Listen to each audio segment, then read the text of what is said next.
to Keith in video games? Keith? Video games? Dude! Don't make me say it again. Oh, sorry. I was in the zone, but I guess it's that time, isn't it? So, it's that month, February, but it's also Black History Month as well. So, in this segment, I'm going to be talking about 4 games that all made by studios owned by people of color, mind you. The first game on this list is called Celebrity. Who did that? Now, the special thing about this game is that it's not just your ordinary taboo, I should say. In fact, the special thing about this game is that it has a mix of a bunch of black culture references, and that's the great thing about it. And not only that, the creator of this game is none other than Jesse Williams himself.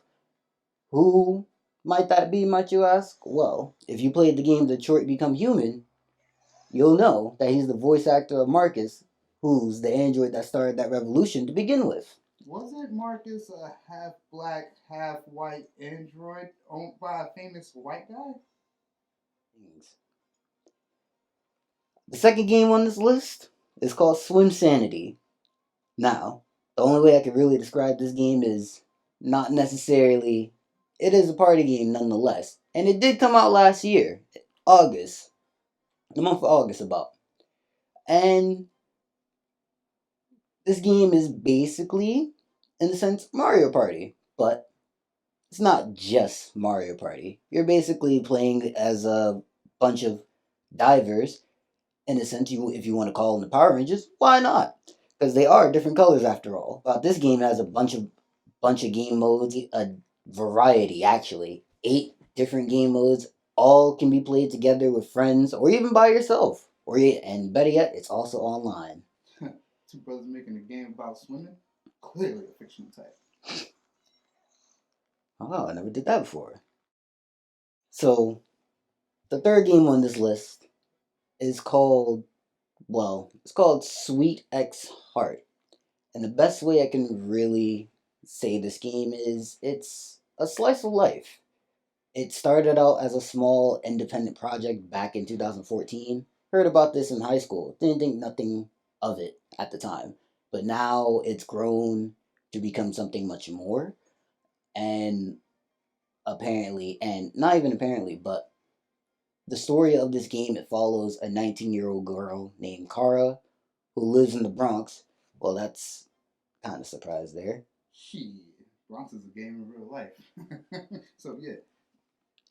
This game basically follows her and her going around her neighborhood experiencing all the race, the microaggressions and trends that she experiences in today's society. Wait a minute.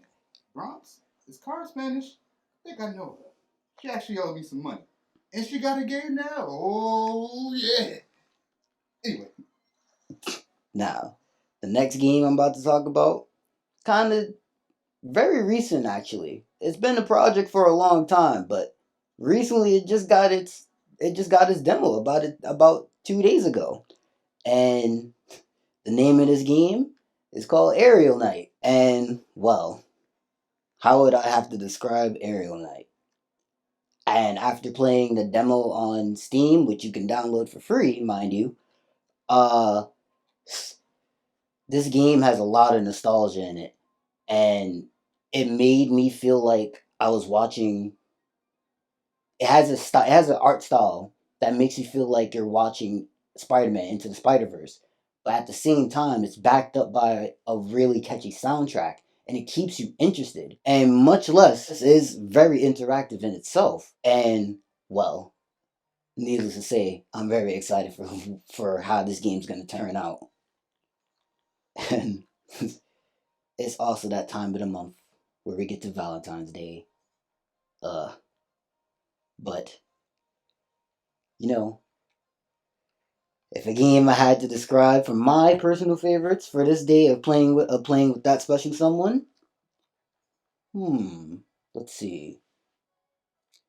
Fable 3. Fire! Now, it's 2021, ladies and gentlemen. At this point, if you haven't played Fable 3, you're out of your mind. Why haven't you touched it yet? I wouldn't say it's one of the best games out there, but it's one of the best games out there. And needless to say, there's a lot of things that this game has that is very contained in its small RPG element. You want love, you want action, you want anything you could think of, Fable got it. You want to be a thief who robs people? There you go. You want to be a landlord? There you go. But don't get me wrong, the story of this game is beautiful, nonetheless. But it's all the small details that make it special. Well, COVID's still around, and we got a lot of delays still happening, so that's gonna stop a lot of the games coming out potentially this year. But don't get me wrong, this year does have a lot of good games coming out. For one, I'm pretty sure. For one, come on now, we all excited for Resident Evil Village, More like Resident Evil 100. Shit. and even then, let's see, another game we got on this list, Deathloop. All I can really say about this game, the trailer's on YouTube, and if you want high packed, I would hope that this game is multiplayer. But if you want high packed action, I promise you that game is going to have it for you. The next game I'm about to mention, kind of underrated in my opinion. Didn't think it would get a second one. Dying Light 2. That's actually getting a second one, despite, in my opinion, how off it was. But hey, I'm all for it. Zombie apocalypse with parkour? Why not? Who doesn't love that? Who doesn't love going around Mario jumping off of zombies' heads? Well, that concludes today's gaming segment. Back to you, Melon Carlton.